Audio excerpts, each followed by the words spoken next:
Do you have any like big lessons you've learned when writing for that show? I remember, the first season for sure, I felt very over my, in water over my head. I felt I was pretending. I felt really, I was. It was fake it till you make it.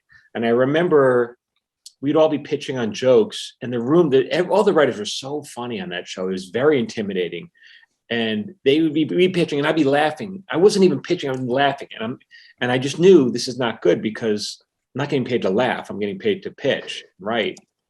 And I just couldn't beat any of the writers to the punch. They were just so good. And then I remember talking to Marsh McCall, who was he was at the time he had just finished running the Conan O'Brien show, and I was like, man, I don't know, I can't beat these guys. And he gave me some really good advice that really changed the game for me. And it was he said, you're never going to beat them. They're too fast. So you can't, if everyone's pitching down this one line of thought, you're not going to beat them. You could go around it, find another way to get to the joke. And it didn't even occur to me that there's more than one way to get to the joke. It really didn't. And I was like, oh, and after that, the way he explained it, it really opened everything up for me. And then forget it. Then it was like I was off to the races.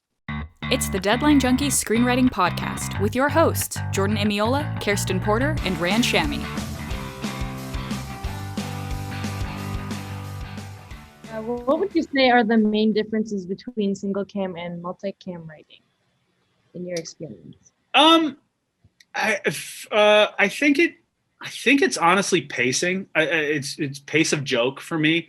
I feel like with a good multicam, like Raymond or Frasier or Seinfeld, you're getting like 3 jokes a page. Even like Last Man Standing, it's joke, joke, joke, joke, joke. A couple exposition lines, joke, joke, joke, joke, joke. Single cam, unless you're like, The Office or 30 Rock or Kimmy Schmidt, where it's like the same pacing of jokes. I feel like single cams take a little bit longer. They take their time developing a story, and they take their time sort of wandering around with the characters and what they want to do, which can be very good. I've always, to me, a multicam always plays more like a play. Like I think I was saying earlier, where it's just like you have this one scene, you have characters coming in and out. You'll maybe see 3 or 4 other scenes, but everything's happening in this one space. So there's no crutch of like a flashback pop, and there's no crutch of like going to a talking head. It's just like everything's right there in front of you, and everyone's got to be right on time. And Cam, you get 30 takes for something. If you're in front of a live audience, you're getting a couple tries at it. Like the audience is going to get sick of it. So it really is that sort of lightning in a bottle thing where you get one shot at it. You got to bring your A game, and it's just the energy to me is always big and fun. Like even show nights, like if you're on a multicam staff, you're down on set with all the other writers watching it. You're pitching jokes. If something doesn't work, you pitch a new joke and you try it out. Single cam, it's very different. It's almost like you're shooting a movie. And both are good. I mean, there's obviously great examples of both. I always tend to lean more towards a multi just because I love that energy and sort of the dynamic of it. And it's hard because there's not a ton of great multicams out there. There's good ones, like Chuck Lorre obviously knows what he's doing, but there's not a lot of options for good multicams. Like there were so many for so long, and I'm hoping they'll start coming back. I mean, I try and write one that fails every year, so I know I'm doing my part, but I'm hoping other people are too. Also, all the action lines in a multicam are capitalized in the script. Single cam, not capitalized. So that's a big difference. And usually the dialogue's double spaced, correct? Sure. Sure. Also a big difference. Spacing's a big difference. Game changer. That was the kind of answer you're looking for, right? Revolutionary.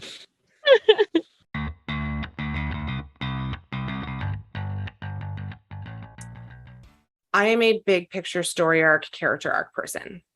So if you are bringing me in, like I have a friend who's a genre writer who is just encyclopedic knowledge about the Marvel universe, about Lord of the, just all of the fandoms that you can be a fan of. And she has thousands and thousands of comic books. Like she can bring the authenticity to any comic book show or any genre show. Like she's written for some like very, very, very cool genre stuff and like big stuff.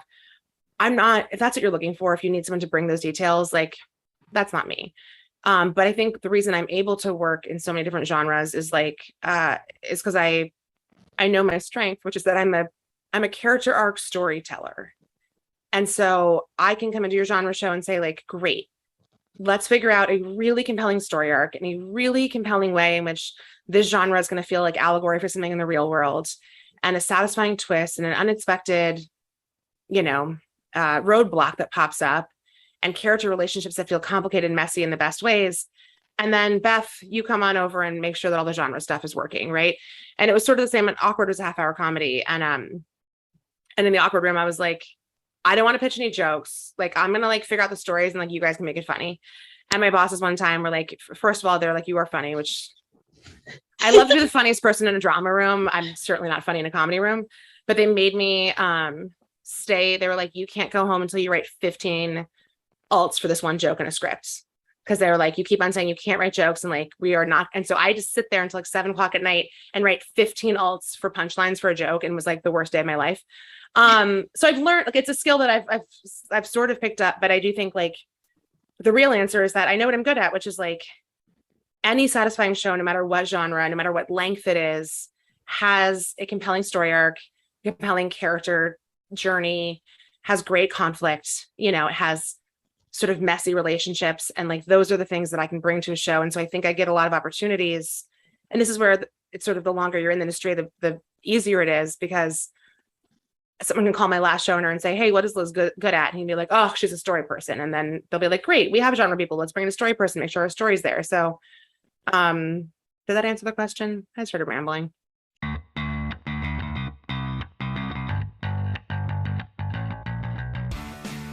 Thank you for having us. Thank you guys for what you guys are doing. The community that you guys have built, it's something special, and it's exactly what writers should be doing. I think. Thank you. Just sharing their work and hearing it out loud is the best We thing to do. We hope to be like your UCB teams. All of us get writer jobs and love each other. Oh yeah. I will say, like, the comedian Gil Ozeri is a good friend of ours. He was coming up with us, and I remember he said, in this very depressed sort of way, he was like, look around here. Well, how many of us could actually make money at this? And he was like, and he was really serious. He was like depressed about it, and I was like, I don't know, like, what if we all did? And Gil was like, what, at best 10%? And he was so wrong. It was really like most of us like found a way to make a living at it, and I bring that up to him sometimes because I'm like, it was good that we all stuck with it because it worked out.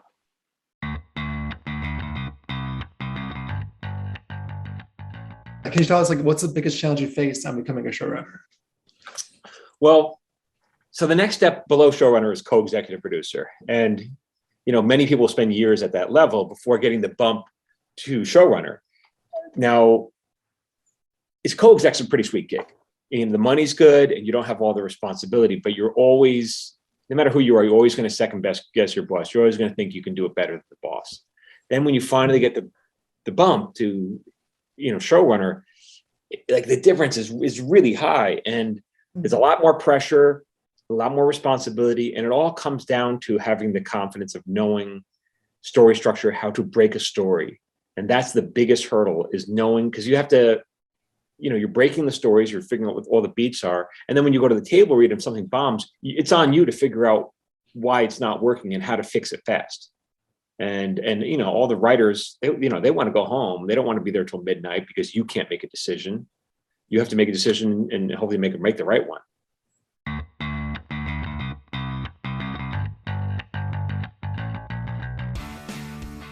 The tricky part is it's weirdly, because I think inherently confidence is not a strong suit of most writers. And you're just never going to make that leap unless you believe in yourself enough to start pitching more. Like, if you could be the funniest writer in the world, but if you're sitting at that table, or now sitting in a Zoom room, and nobody ever hears you talk, nobody's ever going to know. Like, you just sort of have to bite the bullet and just start throwing stuff out. And once you realize that 80% of what you say is going to fail or bomb, you're okay with it. I mean, nobody's batting 1,000%. Nobody's up there swinging for the fences and knocking jokes out of the park every time. It's a lot of like shitty puns, and then you get past it and you find something good. And it's like, oh, he's not awful. I can work with him again. Did you ever have a moment where you were like, oh, I went too far, or I've been saying too much, or anything like that? I don't think I've ever had a moment like that. I definitely had a moment where I was like, because that first year at Time, like looking around the room, it was like 18 writers and like 10 were executive producers, and they were all the smartest, funniest people at it.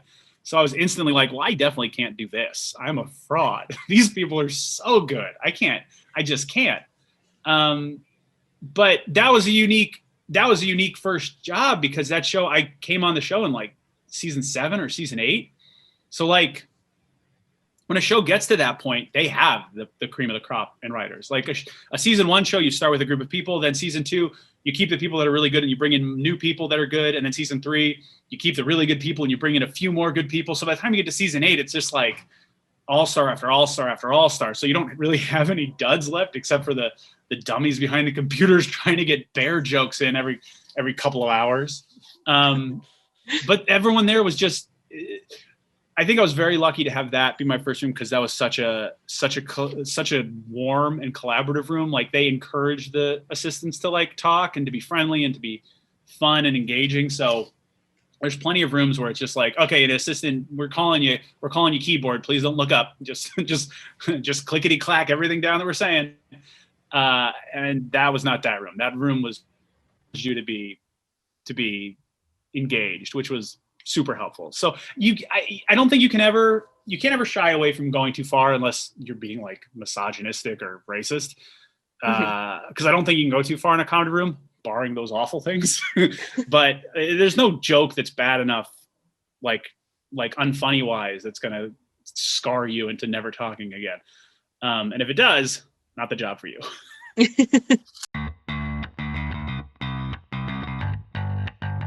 just pitch ideas like that. Yeah, you guys deal with some darker stuff in the neighborhood, and I'm really impressed with how you balance it all, especially in a format that's lighter. Like a sitcom is a lighter format to me, and so I was wondering how do you do that? How do you approach heavy topics? Also, there's like racism in there, but keeping it light. Yeah, I mean, because you gotta. Things are so it's so weird because things are so different but so the same, because we so PC now, but at the same time everybody's very vocal. It's a strange time. Everybody has opinion, but also you can't say nothing. So it's kind of weird, but you always try to find a humor. It's CBS at 8:00, so you can't really go too deep and hard. So you just kind of touch the surface, you make a joke, and then you kind of move on. You just kind of like, it's almost like we present an argument or a conversation and we be like, oh, let the people at home figure it out. I like so that. It's kind of like, yeah, you just kind of present the idea or the thought, and you be like, all right, well, you guys can argue amongst yourself, and because it's not HBO, so it's only so far you can go. Did you ever come up with a topic or anything? Like, did you go too far ever where they were like, no, you got to bring it back? No, I mean, you already know. I mean, and it's not like just the writers that get to say so. It's like we write something, then it goes to producers and the network. So a lot of people have to check stuff off. So by the time it gets to TV, it's been checked off by more than just the writers. It's been a group of people saw this and approved it. So yeah, and then like, again, if you at Showtime or HBO, Stars, then yeah, I could pitch this. But if you're at 8:00 on CBS, you already know, like, come on. You can't, you know what you can do. Or at least you should know.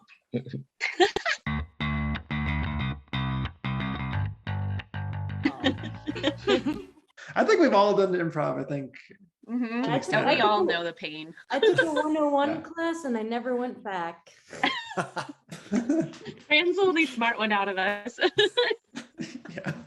Well, I guess years after the improv, can you walk us through the process of how you got involved with Dexter Newblood? Sure. Yeah. So after Sony, the people there, they really went out on a limb to help me get an NBC assistant job. and everyone there was awesome. They helped me eventually, after a couple of years, get a writer's assistant job on a show called Abby's, which was super fun. And I got to write an episode for it, or co-write an episode with our script coordinator, which was amazing. And then it did not go past season 1, but everyone who worked on it was incredible and so nice. But I was like, oh, cool. I made this switch from these salary jobs to a writer's assistant life.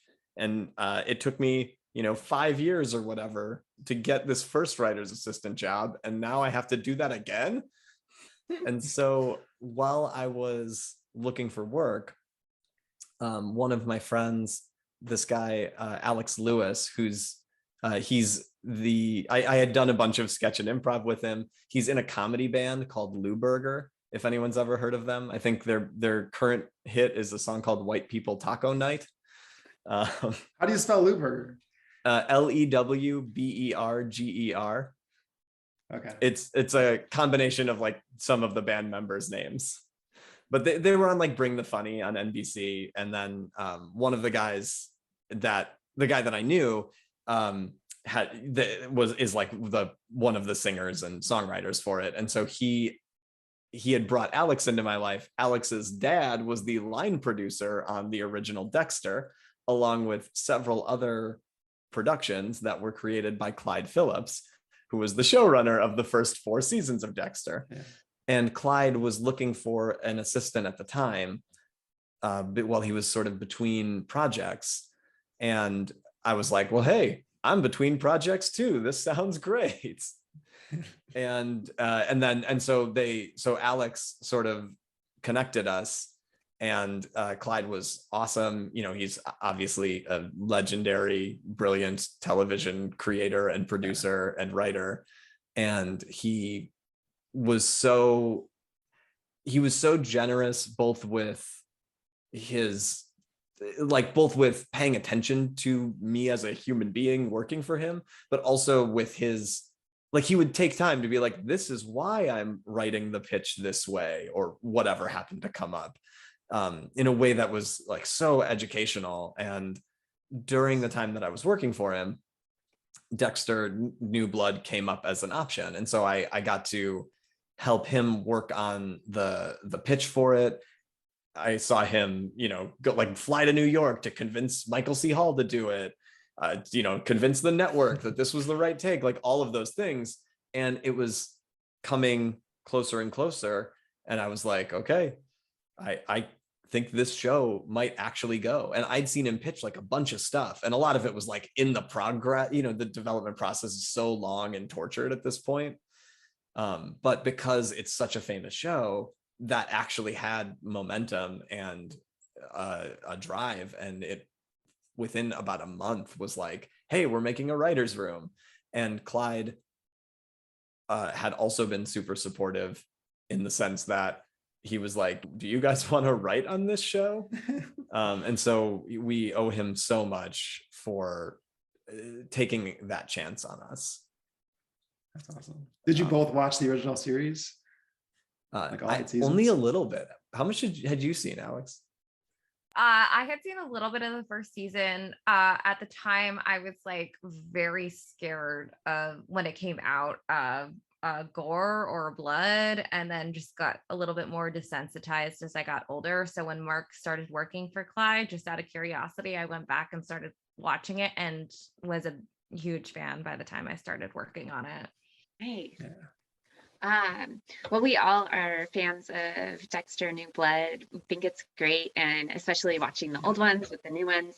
And I'm kind of curious, how did the team, the writing team, come up with Deb, his sister, becoming the new voice of reason and taking place of Harry, his dad?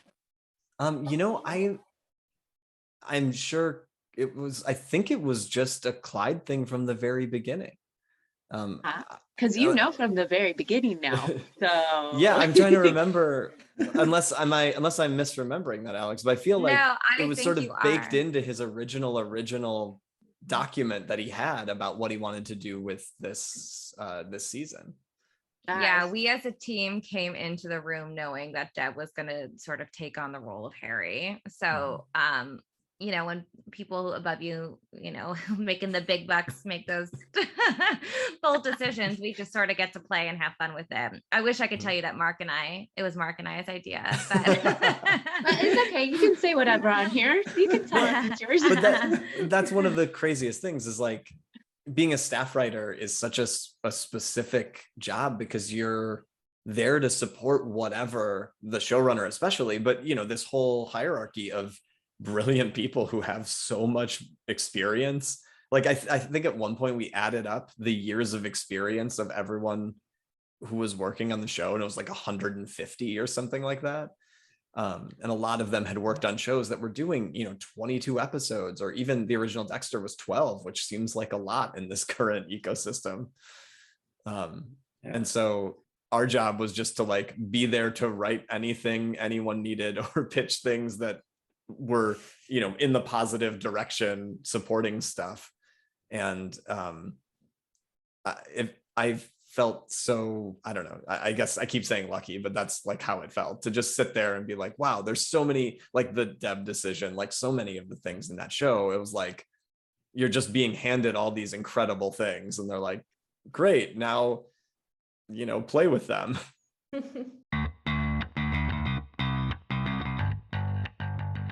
you have any like big lessons you've learned when writing for that show? I remember the first season for sure, I felt very over my, in water over my head. I felt I was pretending. I felt really, it was fake it till you make it. And I remember we'd all be pitching on jokes, and the room all the writers were so funny on that show. It was very intimidating, and they would be pitching, and I'd be laughing. I wasn't even pitching; I was laughing, and I just knew this is not good because I'm not getting paid to laugh. I'm getting paid to pitch, right? And I just couldn't beat any of the writers to the punch. They were just so good. And then I remember talking to Marsh McCall, who was he was at the time he had just finished running the Conan O'Brien show, and I was like, man, I don't know, I can't beat these guys. And he gave me some really good advice that really changed the game for me. And it was he said, you're never going to beat them. They're too fast. So you can't, if everyone's pitching down this one line of thought, you're not going to beat them. You could go around it, find another way to get to the joke. And it didn't even occur to me that there's more than one way to get to the joke. I really didn't. And I was like, oh, and after that, the way he explained it really opened everything up for me. And then forget it. Then it was like I was off to the races.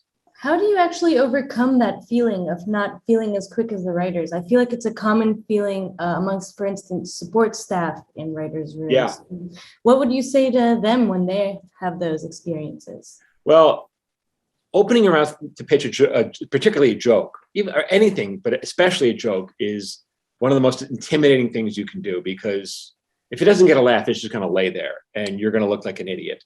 Just no way around. People may be polite, but they know you're not a real laugh. And so a good tip is always to have a backup. If you have a joke and it bombs, have a backup. Have a backup to get, as long as you can get a laugh. If people will forget, even if it's not on story, as long as you can get a laugh somehow out of the situation, people will remember the laugh. And that's the most important thing. And yeah, I guess, was there anything else I had to say about that? Maybe, but I already forgot. I already bored myself. You can find these podcast episodes in full on my website at www.jordanemiola.com. Subscribe, rate, and review for more episodes. Thanks for watching the Deadline Junkies Screenwriting Podcast.